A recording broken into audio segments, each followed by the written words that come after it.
आखाती युद्धाच्या पार्श्वभूमीवर दिवसेंदिवस संपूर्ण जगावर महागाईचा वणवा पेटलेला आहे। पेट्रोल, डिझेल आणि जीवनावश्यक वस्तू देखील भविष्यामध्ये खूप मोठ्या प्रमाणात महागाईच्या अनुषंगाने वाढणार आहेत।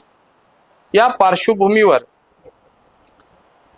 देशाचे पंतप्रधान नरेंद्र मोदी साहेब यांनी जे आव्हान केलं हे केवळ आर्थिक नव्हे तर राष्ट्रीय जबाबदारीचं ते प्रतीक आहे।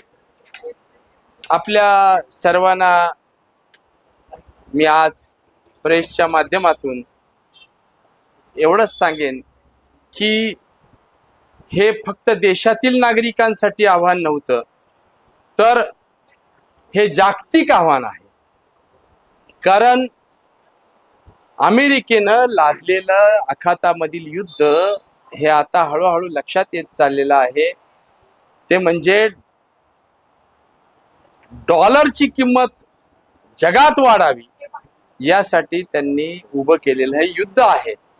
त्यांना तेलावर, पेट्रोलवर, डिझेलवर, सोन्यावर या सर्व गुड्सवरती डॉलरचा पगडा आणायचा आहे। यासाठीच त्यांनी हे युद्ध लादलेलं आहे आणि ही बॉसिंग आम्ही सहन करणार नाही हा सांगणारा एक आदेश, निर्देश नकळत माननीय पंतप्रधान नरेंद्र मोदींनी दिलेला आहे। हे थेट अमेरिकेपर्यंत हा निर्देश पोहोचावा की हे बॉसिंग आहे तुमचं।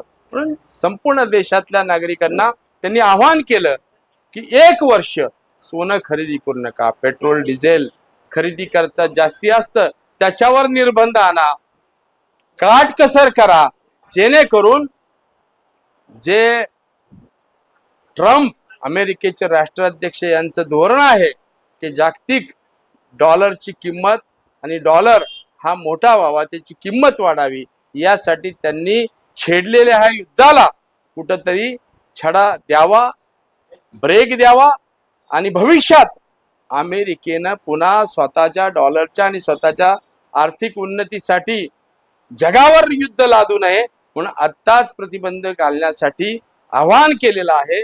हे एक देखील युद्धाचाच भाग आहे एवढं या ठिकाणी सांगेन। मी देशाच्या पंतप्रधानांचं मनपूर्वक अभिनंदन करेन आणि सर्व नागरिकांना आवाहन करेन 1 वर्ष या आव्हानानुसार आपण वागूया।